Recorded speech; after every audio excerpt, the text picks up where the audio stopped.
भाइटिका यस वर्ष 2082 सालको कार्तिक महिनाको 6 गते बिहान 11:39 भाइटिकाको शुभ साइत रहेको छ। दाजुभाइलाई पूजा गर्नुभन्दा पहिले सर्वप्रथम दियो कलश गणेशको स्थापना गरेर चन्दन अक्षता फलफूल धूप दीप नैवेद्यद्वारा दियो बालेर दियोको पूजा गर्नुपर्दछ। कलश गणेशको पूजा गरिसके पछाडि कलशकै मुखमा यमराज सहित यमराजका किङ्कर परिकारहरूको पूजा गरेर आफ्नो दाजुको भाइको दीर्घायु र समृद्धिको लागि यमराजसँग प्रार्थना गर्नुपर्दछ।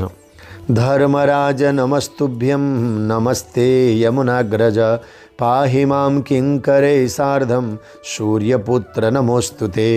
हे सूर्यका पुत्र, हे यमराज, यमुनाका दाजु, हे अग्रज, हे यमराज, हजुर सहित हजुरका सम्पूर्ण किङ्कर परिकारहरूलाई म सम्झिन्छु। हाम्रा दाजुभाइहरूलाई दीर्घायु र समृद्धि प्रदान गरिदिनुहोस् भनेर कलशमा चन्दन अक्षता फूलद्वारा यमराज सहित सम्पूर्ण किङ्करहरूको पूजा